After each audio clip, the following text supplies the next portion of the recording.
분파대로 그 땅을 분배하였더라. 아멘. 지난주에 우리는 요셉 자손이 기업 분배에 있어서 불만을 좀 털어놓았다는 사실을 우리는 살펴보았습니다. 이 불만은 비교에서 일어날 수 있었음을 우리가 보게 되었고요. 또 이 불만을 용기 있는 믿음으로 극복할 수 있음을 살펴보았습니다. 이런 일이 일어난 다음에 여호수아는 전쟁의 기지였던 길갈에서 이제는 실로로 옮기게 되는 것을 보게 됩니다. 왜 실로로 이동했을까? 실로에 모인 목적은 어디에 있었을까 하는 겁니다. 오늘 두 가지로 오늘 말씀을 좀 살펴보려고 합니다. 실로에 모인 목적, 그 첫 번째 무엇일까요? 우리 함께 읽어볼까요? 시작. 안일한 마음에 분발하도록 하기 위해. 길갈은 어떻게 보면 이스라엘이 이 가나안을 정복하고 그리고 거기에 하나의 본부로 이렇게 우리가 볼 수 있었습니다. 그런데 지금 이제 요단을 건너서 분배하면서 여기서 일어났던 일들로 인해서 지금 여호수아는 뭔가 이거 이렇게 하면 안 되겠다라는 그런 생각이 들었던 것 같습니다. 그래서 무엇보다도 오늘 실로에 모인 그 목적은 뭔가 이 정복 이후에 우리가 좀 너무 안일한 그리고 또 좀 연약한 그런 마음을 우리가 갖고 있지는 않는가, 좀 더 우리가 일어나야 되겠다, 뭔가 우리가 여기에서 새로운 뭔가 있지 않으면 안 되겠다라는 그런 생각들을 가졌던 것을 우리는 보게 됩니다. 무엇보다도 왜 이들은 이 안일한 마음, 땅 분배 받기를 지체했을까? 우리 같으면 빨리 나눠주세요. 이제 우리 차례인데 그 다음 우리에게 땅을 좀 기업으로 우리에게 주세요. 이렇게 아마 그런 기대감을 가지고 있지 않았을까, 그렇게 우리가 보여지는데요. 오늘 3절에 의하면 그 외에 여러 지파들은 오히려 이 땅 분배 그리고 땅을 갖는 데 있어서 지체하는 모습을 보게 됩니다. 3절을 보시면 지금 여호수아가 여러 지파들에게 어느 때까지 지체하겠느냐, 지금 미루고 있는 겁니다. 누가 이렇게 말을 하고 빨리 하지요, 뭐 그런 것도 아니고 지금 땅 분배로 인해서 약간 불만이 일어났고요. 그런 지금 분위기 속에 있는 겁니다.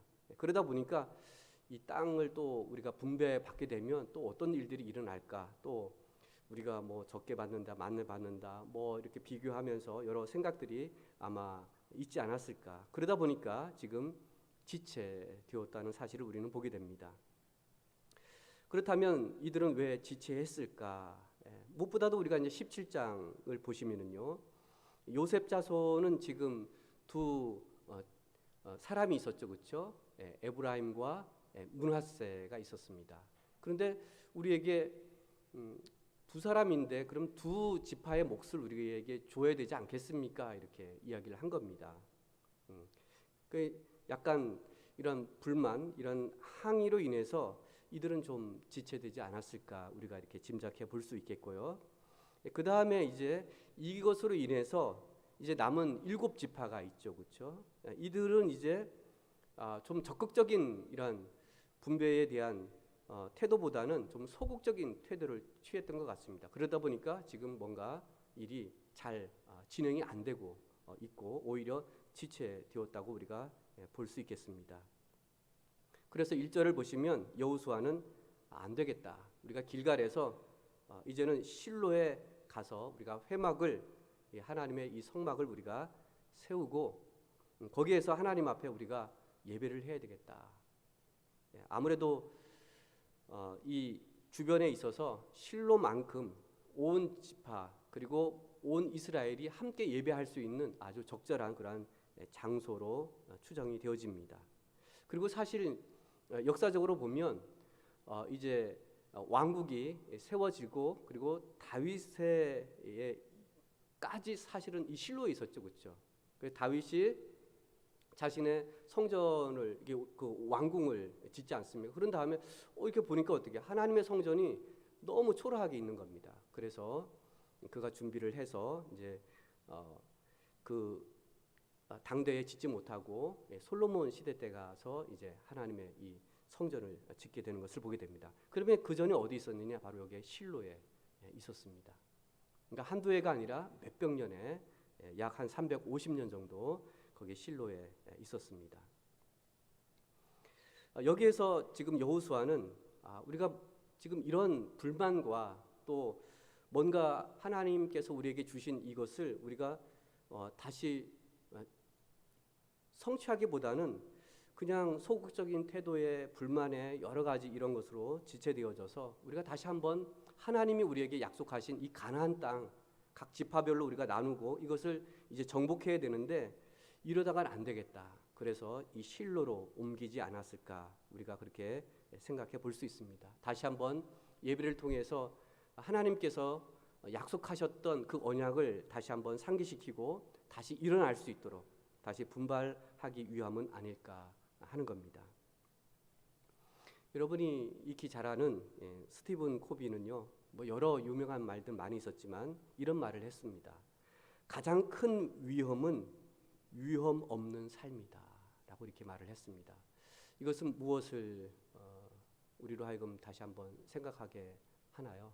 그것은 위험하다고 해서 그리고 저거 될까 이런 망설임이 아니라 과감하게 위험이 있지만 오늘 도전할 것을 말해주고 있습니다. 특히 기업은 앞서가지 않으면 아니면 현재에 도전하지 않으면 살아남지 못한다는 것을 우리는 너무 잘 압니다. 아마 코로나로 인해서 갑작스럽게 이렇게 닥친 이 일에서 가장 먼저 반응하는 사람들은 다름 아닌 기업인들입니다. 어떻게 할 것인가? 우리가 좀 더 또 폭넓게 생각한다면 아마 소상공인들, 장사하시는 분들, 그다음 우리가 어떻게 할까? 왜냐하면 피부로 확 와 닿기 때문에 그렇습니다. 그래서 위험하다고 해서 지금 이거 될까 안 될까 그런 어떻게 너무 재고하다 보면 이것도 못하고 저것도 못합니다. 그래서 가장 위험한 것은 위험이 없는 삶이다. 그것은 우리로 하여금 다시 한번 지금 망설이지 말고 여기서 뭐 어떻게 해야 될지 이렇게 머뭇거리지 말고 오히려 나아갈 것을, 도전할 것을, 오늘 분발할 것을 오늘 강조하고 있지는 않은가 하는 겁니다. 우리는 세상에서 삶의 경쟁을 합니다. 그리고 또 살아남기 위해서는 우리는 끊임없는 여러 가지 어려움들을 극복해 나가야 됩니다. 그러다 보면은요, 나 자신도 모르게 살아남기 위해서 어떻게 하든 열심으로 그리고 여러 도전을 끊임없이 합니다. 반면에 우리 신앙생활은 어떤가 하는 겁니다. 우리 신앙생활은 한편으로 어느 정도 이렇게 좀 되면은요, 이 정도만 하면 됐지라고 이렇게 생각을 우리가 하고 있지는 않은가. 기업하는 사람들은요, 이 정도면 됐지가 아니라 더 큰 꿈과 비전을 가지고 도전해 나갑니다. 처음에는 작은 가게였다가 이제 중소기업이었다가 이제 대기업으로 그리고 세계적인 그런 기업들이 사실 처음부터 큰 기업은 없었잖아요. 그 큰 기업이 되기까지는 끊임없는 이런 도전. 그리고 믿음이 좋은 사람도 마찬가지로 그런 것 같습니다. 처음부터 믿음이 좋은 큰 사람은 없잖아요.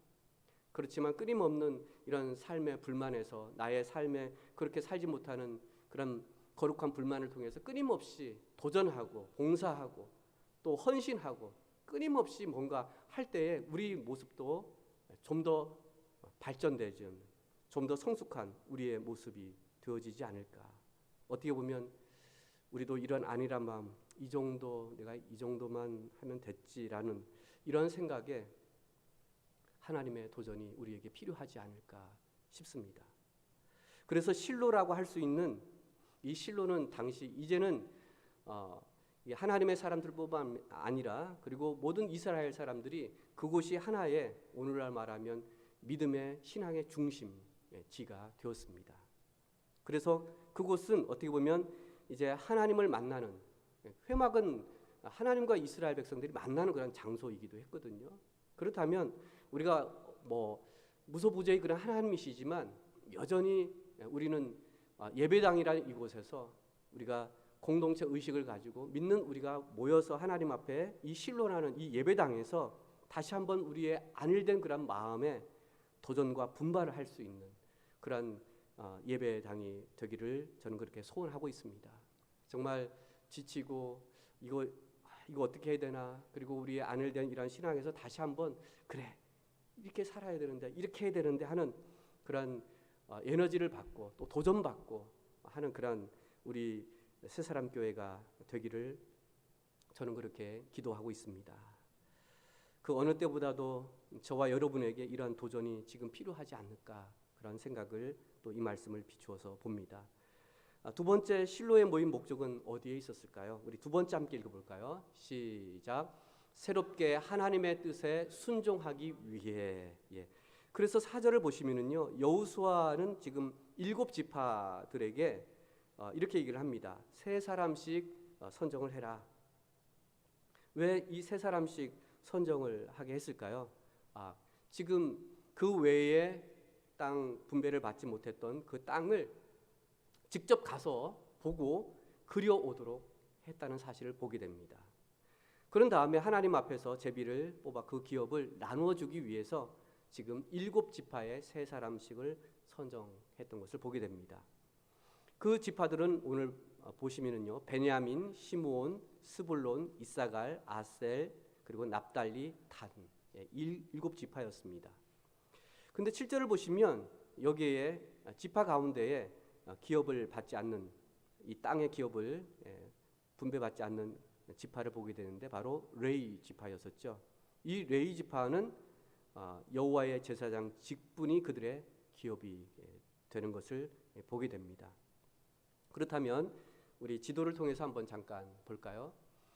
이미 모세를 통해서 땅을 분배받았던 지파가 있었죠, 그렇죠? 먼저 루벤, 그리고 동쪽으로 보시면은요, 그 오른쪽 루벤, 갓, 므낫세, 반지파, 그죠? 여기에 이제 지금 이 중앙에 이제 왼쪽으로 그 중앙은 지금 갈릴리 그 호수로 밑으로 쭉 내려오시면 이제 그 북쪽에서 남쪽으로 계속 내려오시는 그 강이 요단강입니다. 그리고 요단강 물이 이제 모여서 있는 곳이 사해죠, 그렇죠? 이제 그러니까 서해 쪽이죠, 서쪽이죠. 서쪽에 보시면 이제 가나안 정복 다음에 가장 먼저 이 제비 뽑기를 통해서 기업을 받았던 지파가 어느 지파였었죠? 유다 지파였었죠, 그렇죠? 유다 지파. 그런 다음에 이제 요셉의 자손 가운데에 두 장자와 차자인 에브라임이 이제, 그런데 사실은 므낫세가 장자였었죠. 그런데 에브라임이 먼저 이 땅을 분배를 받습니다. 그래서 에브라임, 그리고 므낫세, 반지파, 이렇게 해서 지금 그 외에는 아직 지금 땅을 분배받지 못했습니다. 그 7지파들에게 지금 제가 직사각형으로 이렇게 해놓은 데 있죠. 그곳이 바로 7지파가 이 땅을 이제 그려온 겁니다. 그 다음 이제 11절부터는 땅을 분배받았던 각 지파들에게 이제 나눠주는 그런 이야기들이 계속해서 나오는데요.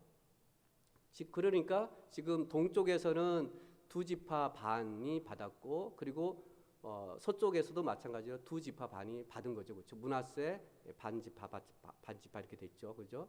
그러니까 므낫세는 지금 동쪽 북쪽으로도 일부 받았고, 그리고 이제 서쪽 이제 약간 북쪽에 므낫세. 그러니까 보면은 땅을 분배를 많이 받았죠, 그렇죠? 므낫세, 에브라임. 그러니까 어떻게 보면은 에브라임보다도요 므낫세 이 지파들이 더 많이 받았어요. 근데 오히려 지금 많이 받은 이 지파가 오히려 불만을 토로하는 것을 보게 됩니다. 우리 더 줘야 되지 않냐고 뭐 그런 이런 것으로 인해서 지금 뭔가 지체되어져 있고, 이런 것들에 의해서 다른 지파들은 좀 더 소극적으로 이렇게 태도를 취했던 것을 우리는 보게 됩니다. 그렇다면 오늘 여호수아는 왜 7지파들에게 이 땅을 그려오도록 했을까 하는 겁니다. 그것은 아마 너희들 지금 계속해서 미루고 지체하지 말라고, 그리고 안일된 그런 마음에서 새롭게 하나님께서 이 땅을 이미 약속하셨고 또 주시겠다고 했고, 그리고 정복할 수 있다고 그렇게 분명히 그렇게 약속해 주셨는데, 다시 한번 하나님의 언약을 상기시키고 그리고 그 말씀에 순종하도록 하기 위해서 이 7지파 이 각각의 이 세 사람들을 선정해서 지금 그 땅을 그려오도록 하지 않았을까. 그러니까 어떻게 해요? 이제 직접 가서 이제 보는 거죠, 그렇죠? 이렇게 땅을 그려오는 겁니다. 그러니까 그들의 마음에 이게 이제 제비뽑기에 의해서 그 땅이 주어지겠지만, 그들은 아마 보면서 이 땅 뭐 아주 옥토 같은, 아니면 뭐 그 바닷가에 있는 그런 멋있는 이런, 우리가 여기 얻으면 참 좋겠다. 그들의 마음에 좀 더 하나님께서 약속한 이 땅을 그냥 멀리서 바라봤다면, 좀 더 구체적으로 이들은 보면서 하나님의 언약을 다시 상기시키고, 그리고 다시 한번 그래, 하나님의 말씀에 따라 우리가 순종하고 이 땅을 우리가 정복해야 되겠다 하는 그런 마음을 갖게 하지 않았을까, 우리가 생각해 볼 수 있습니다. 누가복음 5장에 보시면은요, 여러분 성경을 한번 펴 보셔도 좋겠습니다. 예수님께서 가시는 곳마다 많은 사람들이 몰려들었습니다. 예수님의 그 공생의 가운데에 아지트라고 할 수 있는 곳은 바로 게네사렛, 그러니까 갈릴리 호수 바다였던 것을 우리는 기억할 수 있습니다. 여기에 이제 예수님이 가니까요, 많은 사람들이 하나님의 이 말씀을 듣기 위해서 모여들었습니다. 이제 호숫가니까 이제 배 두 척이 있는 것을 보시고, 또 이렇게 보니까 그물을 씻고 있는 겁니다. 이제 고기를 잡으러 갔다가 이제 돌아와서 지금 이제 그물을 씻고 있구나. 이것을 이제 예수님도 알게 되셨습니다. 이 배는 바로 시몬의 배였고요. 그러면서 이제 시몬에게 부탁을 한 거죠. 나 여기서 좀 이 하나님의 말씀을 좀 가르칠 수 있겠느냐 그랬더니 좋습니다, 이렇게 얘기를 합니다. 그리고 말씀을 다 이제 끝났습니다. 그런 다음에 시몬에게 이런 말씀을 합니다. 깊은 데로 가서 그물을 내려 고기를 잡으라, 이렇게 얘기를 했어요. 그렇지만 지금 시몬은 고기를 지금 잡으러 갔다가 와서 지금 그물을 씻고 있기 때문에 이미 갔다 온 겁니다. 시몬이 어떤 대답을 하냐면, 우리 밤이 새도록 수고했지만 잡은 것이 없습니다, 이렇게 얘기를 합니다. 하지만 시몬은 이렇게 말을 합니다. 말씀에 의지하여 내가 그물을 내리겠습니다, 이렇게 말을 하고 있어요. 아마 저는요, 이 말씀을 예수님께서 하실 때에 이 시몬이 분명히 말씀을 듣지 않았을까 싶어요. 그러면서 도전을 받지 않았을까. 그래, 그분 말씀 들으니까 어떻게, 내가 비록 지금 피곤하고 그리고 한 마리도 못 잡았지만 설교를 듣고 가르침을 받으니까 뭔가 이 뜨거움이 있지 않았을까, 뭔가 저분 말씀에 내가 따르면 뭔가 되지 않았을까라는 그런 여러분 그 상상을 해 보면 어떨까 싶어요. 뭐 여기에 나와 있지 않지만 충분히 우리가 상상할 수 있는 내용이잖아요. 그래서 깊은 데로 가서 그물을 내려 고기를 잡으라 했더니, 나 이렇지만 오늘 말씀에 의지해서 그물을 내가 내리겠습니다. 그렇게 했을 때에 6절 이하에 보시면요, 힘이 많아 그물이 찢어졌다. 그리고 2배의 채움에 잠기게 되었다. 가득 찼다는 이야기를 우리는 보게 됩니다.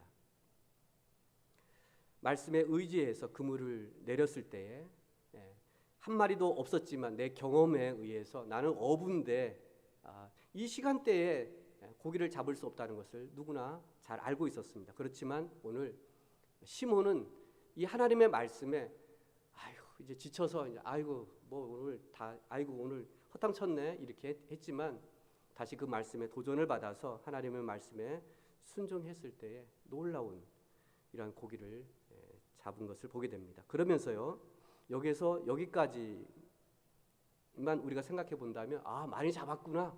예.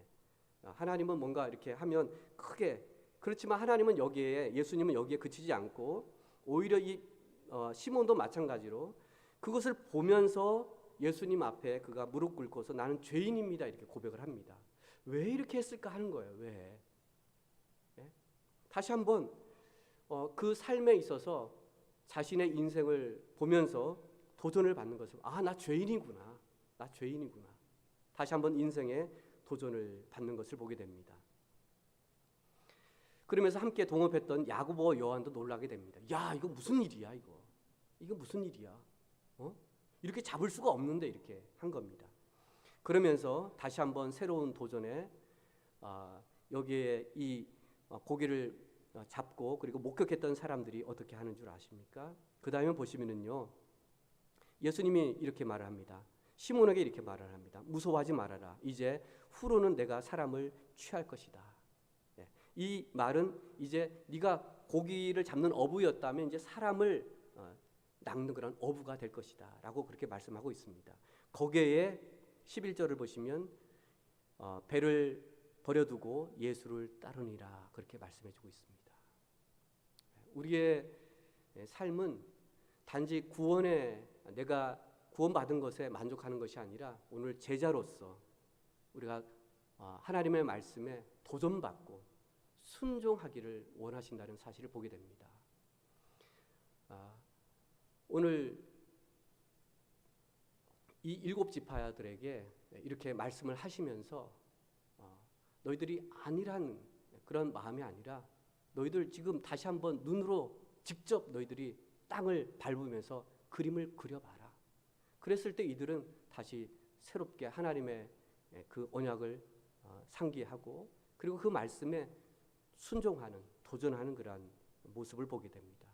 이처럼 우리도 이제는 우리가 분명히 해야 할 일이 있지만 우리의 삶의 목적이 이제는 우리가 도전함으로 나가야 되지 않을까 싶습니다.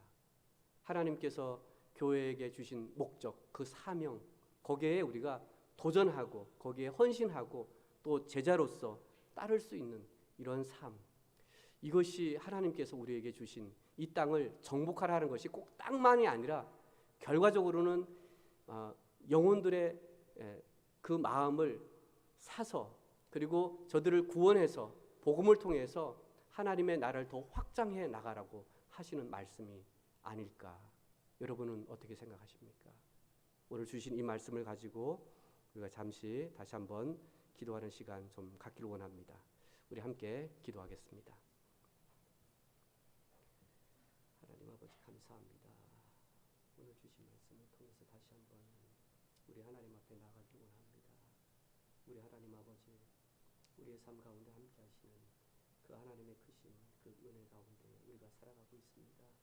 하나님 아버지, 무엇보다도 우리를 향한 하나님의 크신 그 목적과 그리고 사명이 있습니다. 이 땅에 땅끝까지 이르러 복음을 전하라고 했습니다. 오 하나님 아버지, 정말 우리의 이 신앙, 우리의 믿음 너무 안일하고 있지는 않은지 돌아봅니다. 좀 더 도전하고 좀 더 하나님 앞에 헌신적인 우리의 삶이 되어질 수 있도록 도와주시길 원합니다. 오늘 말씀을 통해서 다시 한번 저나 또 우리 새사람교회 성도들이 우리 하나님 앞에 도전하며 살아갈 수 있도록 도와주옵소서. 함께하여 주옵소서. 그 주님을 찬양하며 영광을 돌려드리길 원합니다. 감사합니다. 우리 주 예수 그리스도 이름으로 기도하옵나이다. 아멘. 우리 하나님 아버지 감사합니다. 오늘 이스라엘 백성들을 길갈에 모인 것처럼 우리도 하나님 중심 또 말씀 중심 신앙의 중심지인 교회 예배당에서 저희들이 다시 한번 우리의 삶 그리고 혹여 이 정도면 됐지라고 하는 안일된 우리의 생각 버리게 해주시고 좀 더 하나님의 이 말씀을 가지고 도전하며 헌신하며 그리고 하나님의 이 말씀으로 저희들 나갈 수 있도록 도와주시옵소서. 우리 새사람교회가 또 정말 이런 교회가 되기를 원합니다. 그리고 제가 이런 하나님의 사람이 되기를 원합니다. 우리 온 성도들 한 분 한 분이 정말 오늘 말씀처럼 저희들이 지체하지 않고 미루지 않고 좀 더 도전적이고 또 믿음으로 저희들 좀 더 진취해 나갈 수 있는 우리의 삶이 되게 도와 주옵소서. 우리를 통해서 누군가가 구원받고 그리고 제자가 되는 그런 삶을 살아가는 그 일에 저희들이 헌신하게 하여 주옵소서. 하나님 아버지, 특별히 내일 전국적으로 수능에 임하는 우리 학생들이 있습니다. 그 가운데에 우리 새사람교회 형제 자매들도 있습니다. 또한 시험을 보는 우리 학생도 있고 또 진로를 앞두고 또 기도하는 학생도 있습니다. 우리 하나님께서 그동안 공부했던 것들 잘 기억나게 해주시고 또한 시험에 좋은 성적 이룰 수 있도록 우리 하나님께서 도와 주옵소서. 또한 그 진로 위에도 우리 하나님이 함께하여 주셔서 또 하나님의 뜻 가운데의 모든 일들이 이루어질 수 있도록 축복하여 주시옵소서. 그리고 또 육신적으로 연약한 우리 성도님들 계십니다. 또 걷기도 힘들고 또 참 밖으로 참 나오는 일에 있어서도 참 힘겨워하는 분들도 있습니다. 그래서 예배당에 나오지 못하는 그런 안타까워하는 그런 성도님들이 있습니다. 하나님, 저들을 친히 찾아가 주셔서 참 위로해 주시고 또 그 몸을 은혜 가운데에 강하게 해 주셔서 건강한 몸으로 저희들과 함께 예배할 수 있도록 도와 주옵소서. 오늘 무엇보다도 우리 하나님 사랑하며 또 하나님의 뜻 가운데 살고자 하는 우리 사랑하는 귀한 한 분 한 분 위에 우리 하나님께서 축복해 주시며 또 건강한 몸으로 우리에게 주신 그 일생을 통해서 우리 하나님 앞에 영광 돌리는 우리의 삶이 되어줄 수 있도록 축복하여 주시옵소서. 돌아가는 발걸음 위에도 우리 하나님이 동행하여 주옵소서. 감사하며 예수님 이름으로 기도하옵나이다. 아멘.